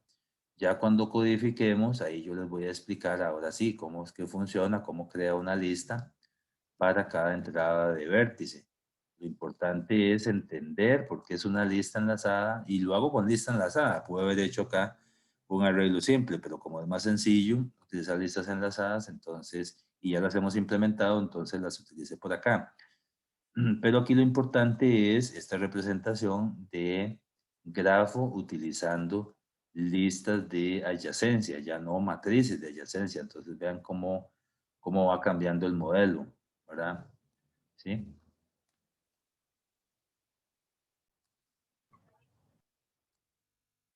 Bien, entonces, a ver, así las cosas. Si uno, bueno, ok. Aquí ya es la tercera forma de representación de grafos. Vean que vimos utilizando matrices de adyacencia, listas de adyacencia, que es esta. Y la tercera forma es completamente utilizando listas enlazadas, ¿sí? La diferencia de la lista enlazada con respecto a la lista de adyacencia es que en el caso de la lista de adyacencia utiliza un arreglo simple, es un arreglo estático, eso es un arreglo estático simple de objetos tipo vértice. Ya sí, cada una de esas entradas de este arreglo simple, yo aquí voy a guardar un objeto tipo vértice que a su vez va a tener asociada una lista enlazada. Aquí voy a guardar un objeto tipo vértice que a su vez va a tener asociado otra lista enlazada para el manejo de las aristas y los pesos. Pero ya en el caso de las listas enlazadas, pues la diferencia es que en lugar de utilizar este arreglo estático de objetos tipo vértice, pues voy a tener acá una lista enlazada para los objetos tipo vértice. Y ya dentro acá voy a guardar objetos tipo vértice que a su vez cada uno de esos objetos tipo vértice va a tener su lista enlazada, ¿sí? Es muy sencillo, ya lo veremos cuando comencemos a codificar cómo es que funciona esto, pero visualmente sí hay que entender qué es lo que está pasando. Entonces vean que lo que es la implementación del grafo lista enlazada con respecto a la lista de adyacencia, por supuesto que la lista enlazada es mucho más sencillo, porque ya la lista enlazada es un tipo de dato abstracto que donde ya nosotros implementamos una serie de métodos internos que ya me permiten, qué sé yo, agregar objetos a la lista, eliminar objetos de la lista, buscar objetos, saber cuántos vértices tengo, entonces ya es mucho más sencillo. Utilizando el arreglo estático de objetos tipo vértice, pues esas implementaciones tendría que hacerlas, ¿verdad? No están dadas como en el caso de la lista enlazada. Bien. Y entonces estas son las tres formas de representar. Ahora, yo creo que así las cosas, ya vamos a ir bajando un poquito de la representación gráfica, ahora sí, a los métodos que toman relevancia en el TDA grafo, en los algoritmos para grafos. Y entonces lo vamos a ir revisando, bueno, el size, que es el que me dice el número de vértices que tiene el grafo, el número de vértices, eso me da el size, no el número de aristas, no el número de vértices. El clear, que lo que hace es anular el grafo, el is empty, que me dice, me vuelve true si el grafo está vacío, el contains vertex, que lo que hace es que me devuelve true si el vértice indicado forma parte del grafo, el contains edge, vea que ahora los contains hay que dividirlos en los contains vertex para los vértices y los contains edge para las aristas. En el caso del contains edge, lo que hace es que me devuelve true si existe una arista que une esos dos vértices que yo estoy indicando ahí. En el caso de, bueno, también están los agregar vértice, que es el add vertex, y el agregar arista. Entonces, el add vertex lo que hace es que agrega un vértice al grafo y el add edge lo que hace es que agrega una arista que va a permitir unir ese par de vértices. ¿Ok? Después el add weight lo que hace es que me permite, ese add weight lo que hace es que me permite agregar peso a una arista que une dos vértices, ¿sí? Le agrega el peso a la arista. Y el remove vertex lo que hace es que elimina el vértice indicado junto con sus aristas. Tendría que eliminar todo, el vértice y las aristas, ¿verdad? Ese es el remove vertex. Y el remove edge lo que hace es que suprime solamente la arista si existe entre ese par de vértices. Ahí ve. Y después hay dos algoritmos adicionales que son los algoritmos de búsqueda, que son la búsqueda, estos algoritmos existen, de hecho si uno googlea y pone DFS, probablemente ya les tiene el código de la búsqueda en profundidad, el DFS, que es ese, el Depth First Search, es la búsqueda en profundidad, y la búsqueda en amplitud es ese Breadth First Search. Son dos algoritmos para grafos que existen, ya existen, lo único que hay que hacer es descargarlos y pues por supuesto hacerlos funcionales a la clase que estemos manejando, la implementación del grafo que estemos realizando, ya sea utilizando matriz de adyacencia, lista de adyacencia o lista enlazada. Y entonces son dos algoritmos para los recorridos que existen. Igual a través del toString uno puede ahí tropicalizarlo para que le muestre todos los vértices y las aristas y los pesos si los hubiera en un grafo. Pero son como, si los hubiese, son como los métodos y los objetos que toman relevancia en la implementación de un grafo. ¿Okay?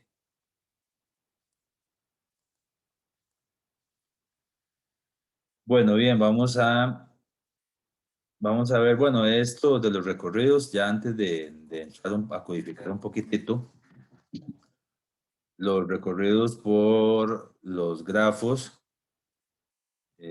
A ver, en el grafo transversal, en los recorridos en un grafo transversal es el procedimiento sistemático para explorar un grafo, examinando todos sus vértices o aristas. Existen dos tipos de recorridos, que es la búsqueda en profundidad y que es la búsqueda en amplitud.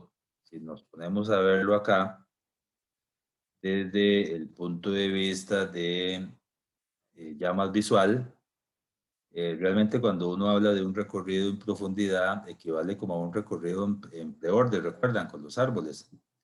Recorrido en preorden que lo que hacía era que primero recorre la rama que está más a la izquierda y en el caso de los árboles luego la rama que estaba a la derecha, o el hijo derecho, hijo izquierdo, hijo derecho. En el caso del grafo, este recorrido primero lo que hace es que recorre la rama que está más a la izquierda. ¿Cómo es esto? Vamos a verlo acá.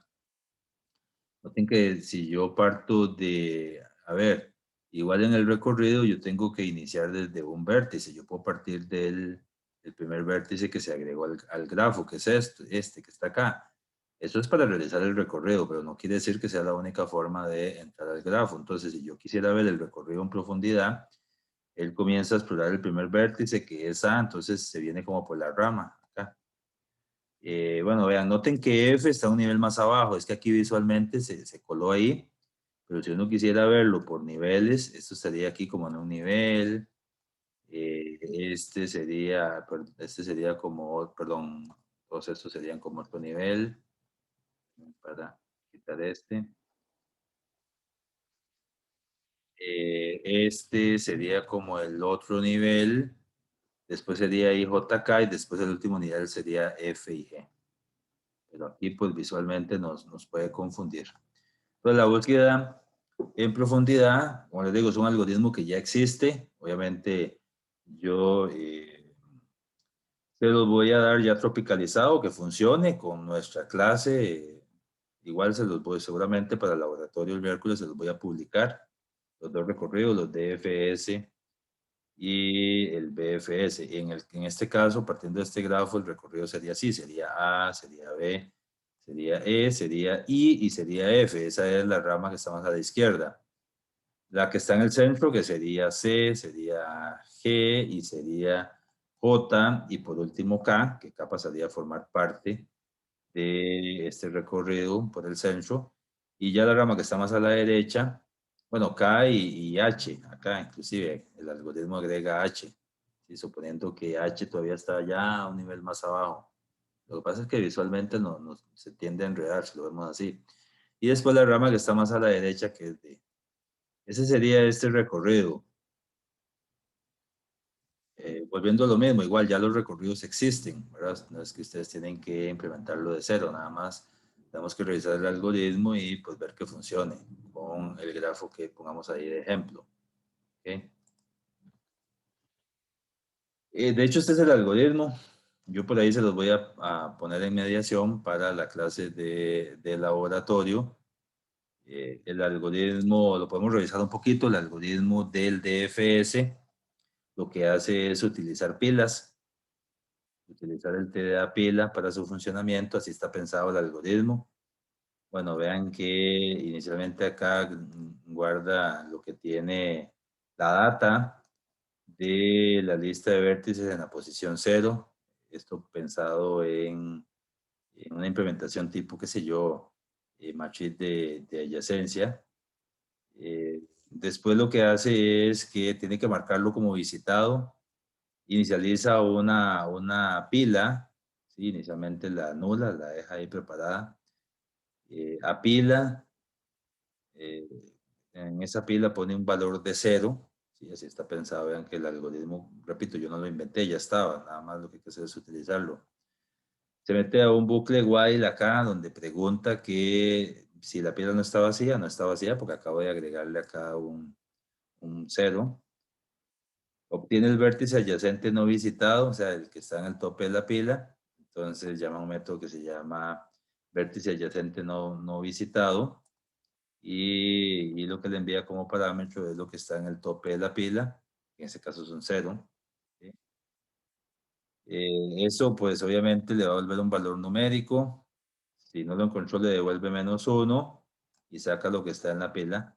Y si lo encontró pues le devuelve en esa lista de vértices en la posición donde encontró ese vértice adyacente no visitado.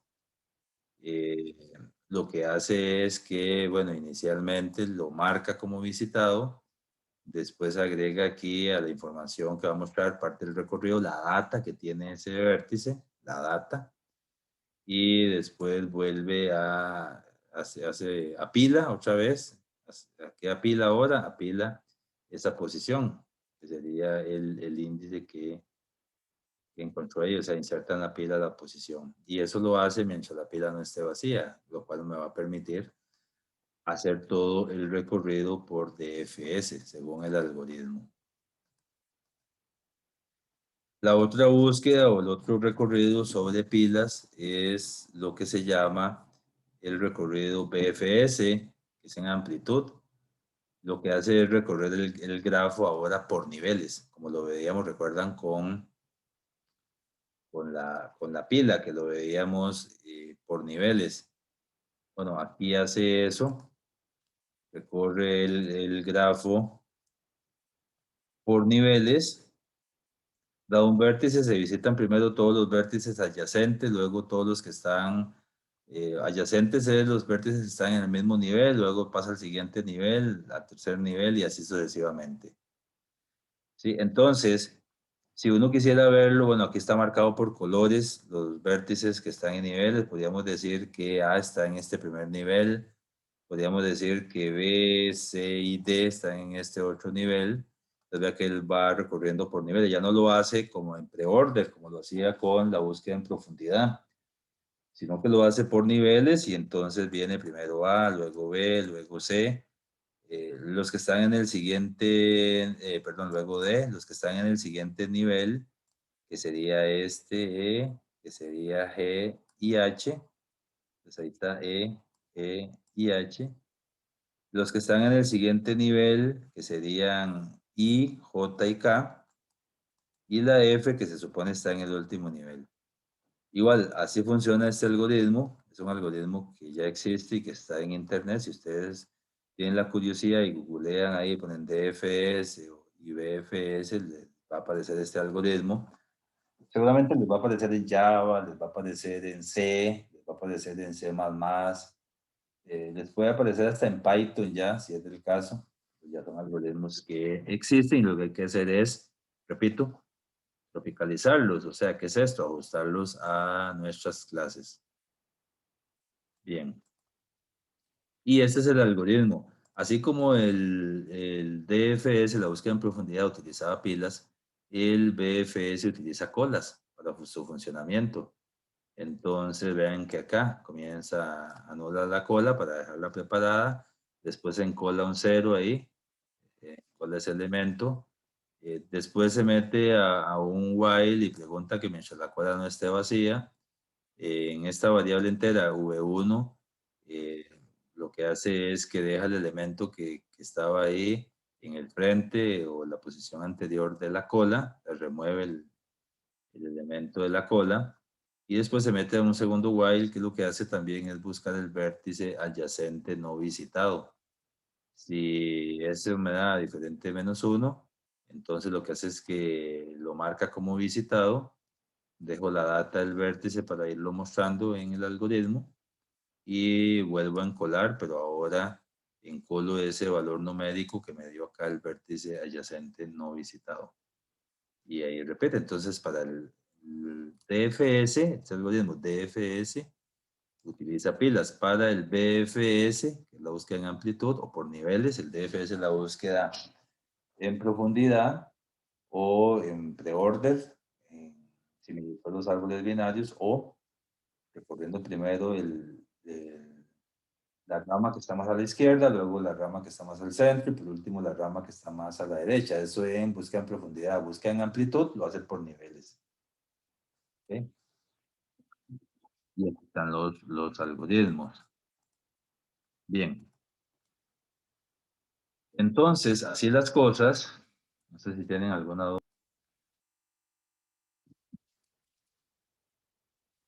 Bien, acá en mediación, yo les voy a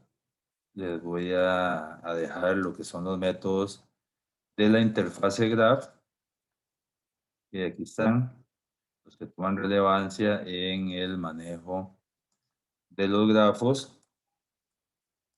También les voy a dejar acá en mediación lo que es las clases base para el laboratorio 12 de Git, ¿okay? Que es el que voy a tomar también para, un segundo acá, voy a tomar este compartido de Git, todavía no está ningún proyecto porque apenas lo voy a hacer y lo vamos a clonar acá. Ya vamos por el laboratorio 12, es el que vamos a hacer el próximo miércoles. Y déjenme revisar acá, eso va a estar en Git, sí, correcto, laboratorio 12. Main. Okay.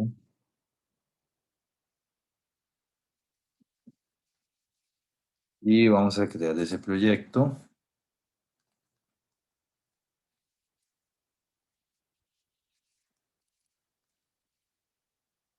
Laboratorio 12.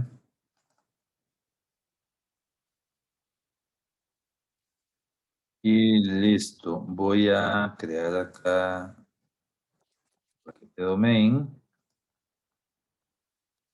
Y acá debería crear una interfase Java que se llame graph, de grafo. Y tomar estos métodos acá que les dejé de la interfase graph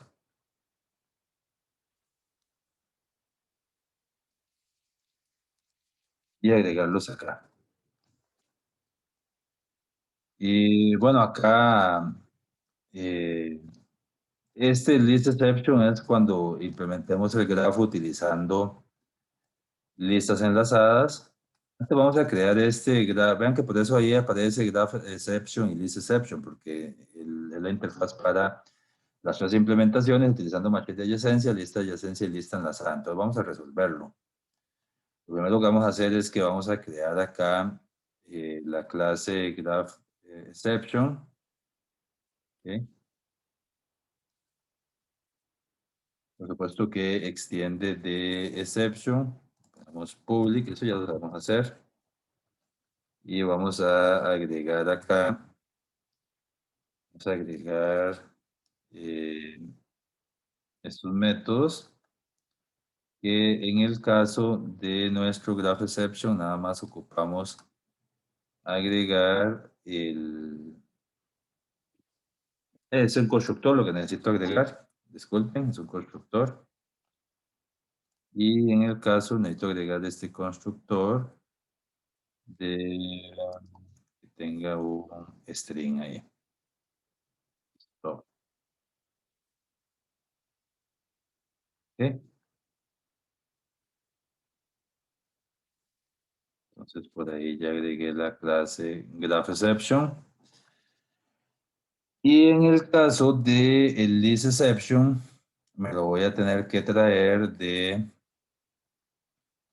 Igual puedo crear acá un paquete domain.list para agregar todo lo que tenga que ver con listas.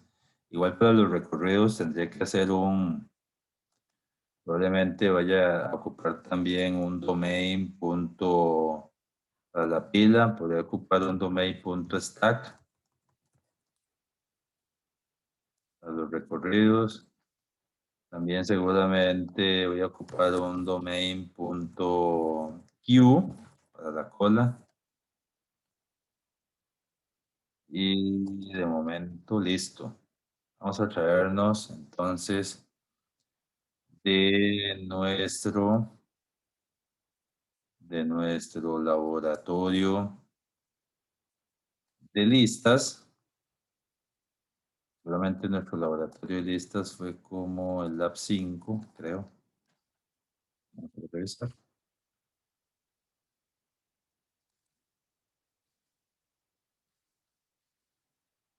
Sí, nuestro laboratorio de listas fue el Lab 5. Tengo todas las listas, círculo double link list. De hecho, solo ocupo la lista simple. Entonces me voy a llevar la clase nodo, la clase list exception, la interfaz list y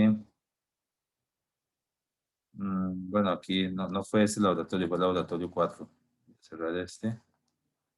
Voy a ir al laboratorio 4. Aquí está.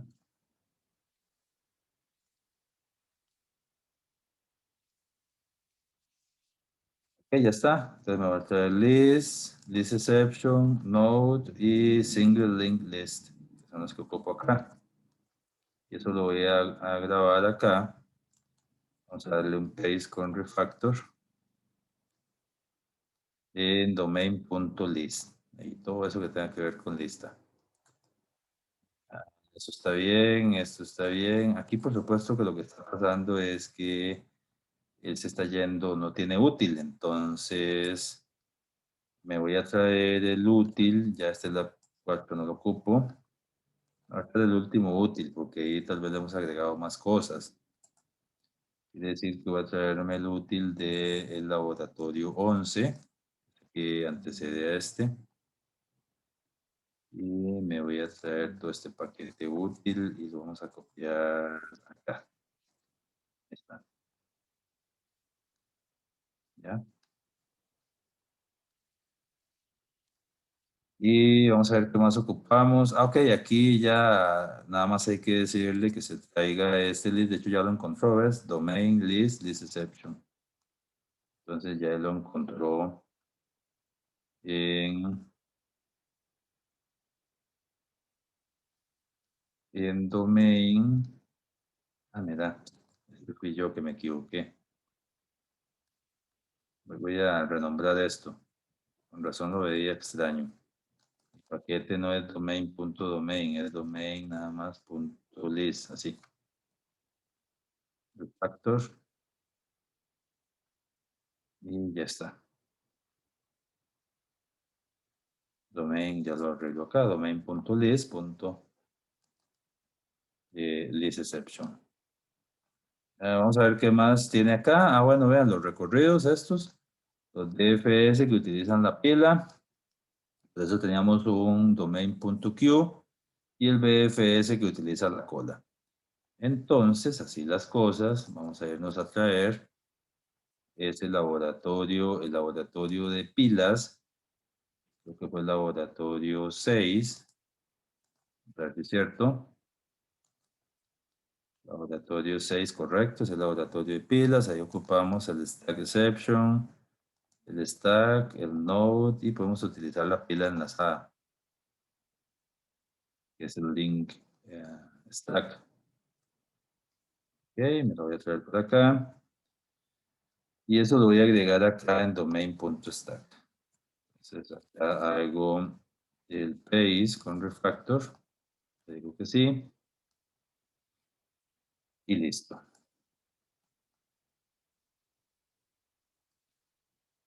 Y pues ya puedo venir acá. Ya puedo venir acá y decirle que importe de domain stack exception. Ok, nada más. Me queda uno más. Será laboratorio 6, ya lo puedo cerrar. Vean que este ejercicio lo estoy haciendo por todos los objetos que utilizo, pero son reutilizables, son clases de los TDAs, estructuras de datos que ya hemos resuelto. Ahora me vengo al laboratorio 7, que es el de colas, y de ese laboratorio 7,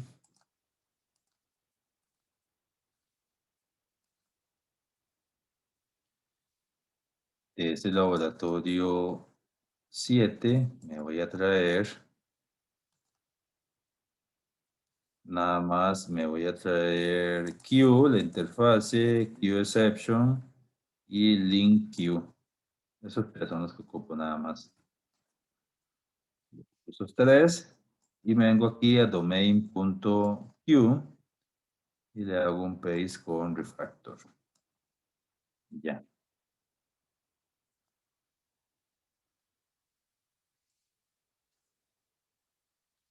Y entonces ahora le digo acá en mi interfase graph que para ese algoritmo el BFS importe lo que tiene domain Q, QException. Y se acabaron los errores. Ya puedo cerrar este laboratorio 7. Y listo. Le doy guardar para que se me quite. Vamos a ver qué está pasando aquí en Q. Parece que algo ocurrió. Vamos a ver qué fue.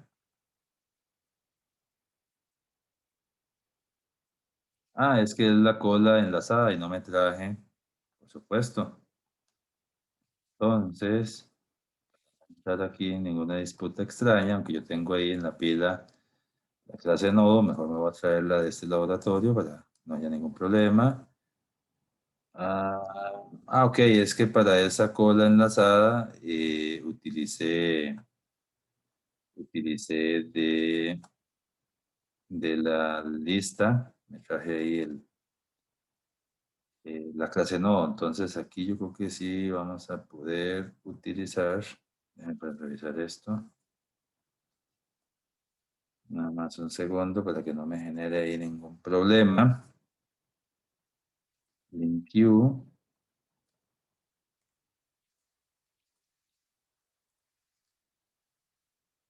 Bueno, sí, lo que hacía era que en esta clase nodo, que está de domain.list, sí, me va a funcionar.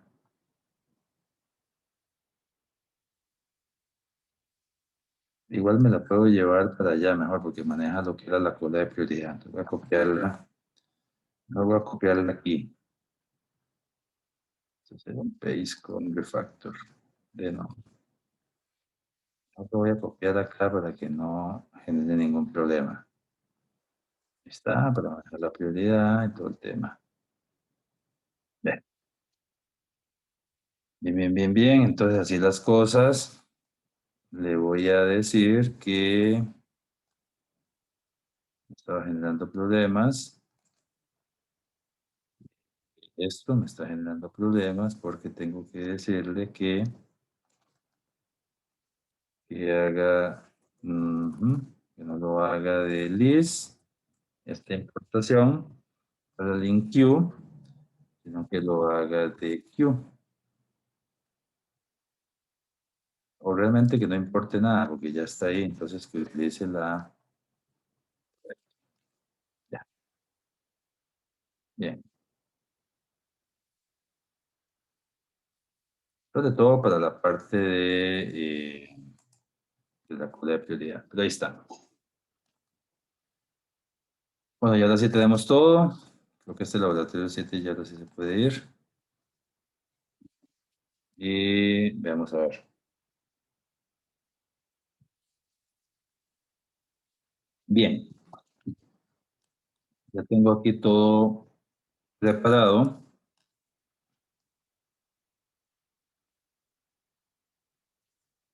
Ya podríamos nosotros crear acá una nueva clase,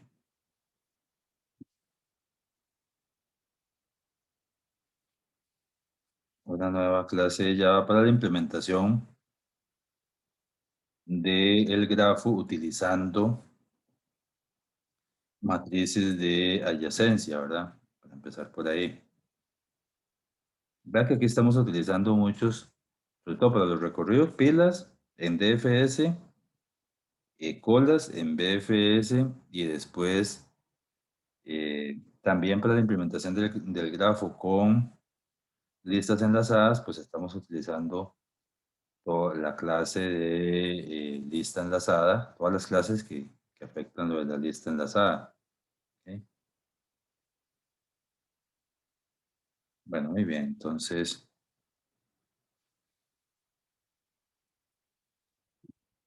vamos a crear una clase de grafo matriz de adyacencia, adjacency matrix graph, que es grafo matriz de adyacencia.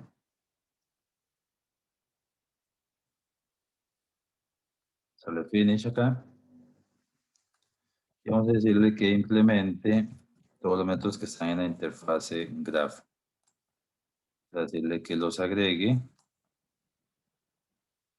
y listo. Vamos a ver qué vamos ocupando acá para hacer esta implementación. ¿Ok? En el caso, vamos a ver qué atributos vamos a ocupar. Mis atributos van a ser privados. Voy a ocupar un n. Voy a ocupar, bueno, aquí voy a crear una clase para manejo de vértices que la vamos a llamar vertex. Y vamos a crear acá una lista de vértices. ¿Ok?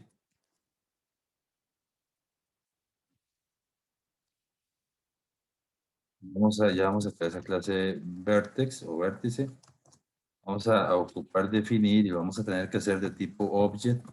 Vean que en la presentación se los mostré tipo entero la matriz, pero aquí vamos a tener que agregarla de tipo object para que sea genérica y se va a llamar adjacency matrix.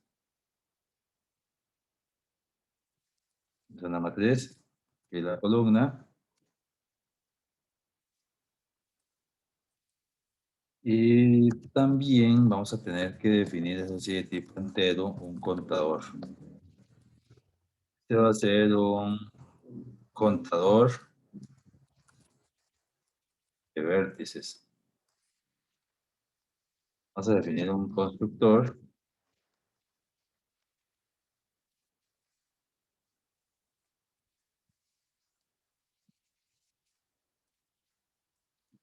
Mi constructor va a tener que recibir acá un n y para crear la matriz, si n es menor o igual a 0, pues entonces debería salirse. ¿Ok? Y si no, comenzamos a setear los objetos A mi n le asigno ese n que recibo ahí. ¿Ok? El contador que tengo ahí lo inicializo en cero, aunque es un entero, ya se inicializa en cero. Instancio mi lista de vértices, que ese era el arreglo que yo les decía, ¿verdad? Para manejar los vértices.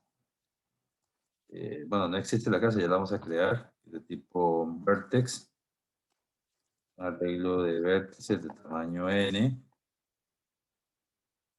y en sí también la matriz, se llama adjacency matrix, la vamos a instanciar, vamos a crearle una nueva matriz de objetos de n filas por n columnas, la matriz simétrica de n por n, y de momento listo. Ahí estamos. Entonces, por supuesto que vamos a tener que crear esta clase, vamos a crearla de una vez, ahí en domain, tenemos public aquí, a mi clase para el manejo de vértices, y esta clase que va a llevar, voy a poner los objetos públicos para no tener que hacerle getters ni setters, va a llevar una data, ¿sí? Es lo que voy a guardar en el vértice, la letra A, B, C o los números, la data que lleva. Para la matriz solamente ocupo la data, pero también voy a tener que agregarle, recuerdan que les dije que para la lista de adyacencia y la lista enlazada, cada vértice tenía una lista. Cada objeto tipo vértice llevaba implícita también una lista para manejar las aristas y los pasos. Pues entonces voy a crearla acá. Voy a crearla de tipo single link list. Y esto está en domain list. Creo que sí. Y se va a llamar edges list o lista de aristas. Lista de aristas. Y también voy a tener, ese sí lo puedo definir privado, no ocupo definir público. Es para los recorridos, voy a definir una variable visit que me indica si el vértice fue visitado. Esto es para los recorridos DFS y BFS. ¿Ok? Y también voy a ocupar también, eh, ok, si es que no he creado el constructor. Voy a ocupar también acá mi constructor, una vez.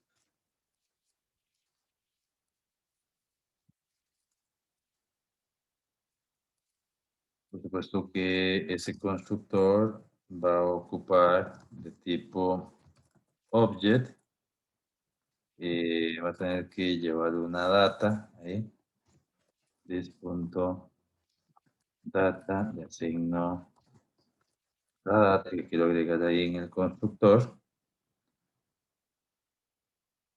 ¿Y qué más? El visitado, vamos a ponerlo ya lo inicializa en falso, pero vamos a ponerlo ahí y vamos a crear, a instanciar mi lista de aristas, mi lista enlazada de aristas. Entonces lo hago aquí en el constructor para que no me lance un null pointer exception. Entonces le voy a decir que eso es un new single link list y nada, listo. Ok. Entonces ya tenemos ahí, ya tenemos,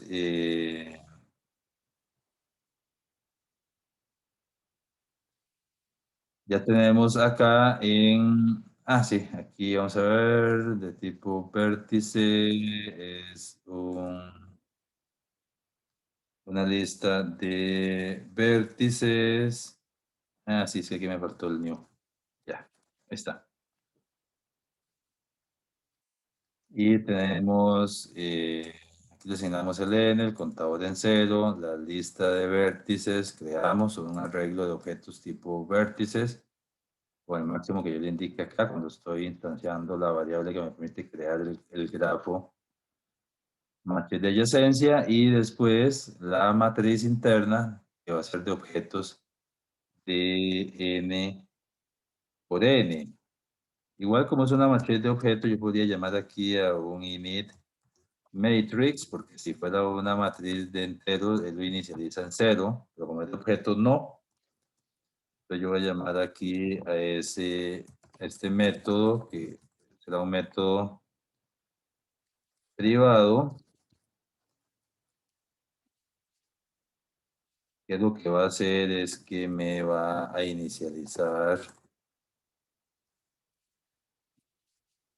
la matriz, meto un for que vaya desde cero y que, bueno, ahí podríamos dejar, ver que ya me lo crea con vertex list.len, y ese vertex list va a ser de tamaño máximo n. Ahí pude haberle puesto n también, no hay ningún problema. Como yo tengo una variable n, pude haberle puesto n, y acá vamos a crear otro for, que es una matriz, y listo, que será menor o igual a vertexlist.len. Y lo que vamos a hacer acá es que le vamos a decir que a la matriz de adyacencia, en la posición IJ, le ponga un cero. ¿Sí? Le inicializa en cero.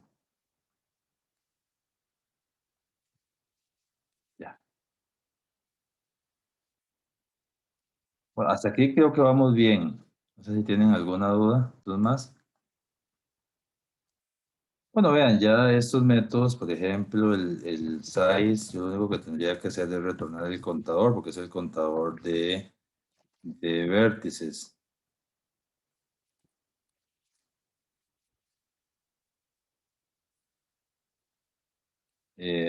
Vamos a ver, en el clear, por ejemplo, lo que hace es anular el grafo.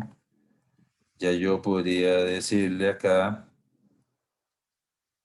que a la lista this.vertex list, yo no podría volverlo a instanciar acá, para ya dejarlo listo nuevamente. Perfectamente podría hacer eso. Y que el contador lo inicialice en cero, eso sí, otra vez, muy importante. Y que vuelva a inicializar la matriz. Que la vuelva a inicializar en ceros. ¿Verdad? El isEmpty es otro método que ya uno acá podría implementar. isEmpty nada más de que retorne la comparación de que si el contador es igual a cero, pues entonces eh, el grafo está vacío. Y lo siguiente que tendríamos que hacer ya es empezar por agregar los vértices acá, ir agregando los vértices para ir haciendo las pruebas de rigor. Pero pues eso ya lo vamos a dejar para la clase de laboratorio. No sé si tienen alguna duda con respecto a esta clase de hoy. Bueno, esta lo vamos a ocupar en el laboratorio. Entonces, va a ser la clase base para el laboratorio. Voy a hacerle acá el commit para que por ahí ya ustedes lo puedan tener. Es el laboratorio 12. Vamos a hacer ahí.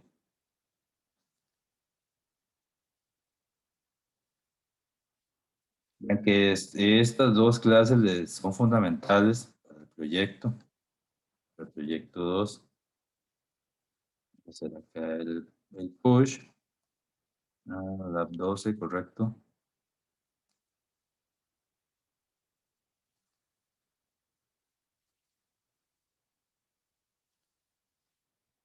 Y ahí ya lo está publicando en Git.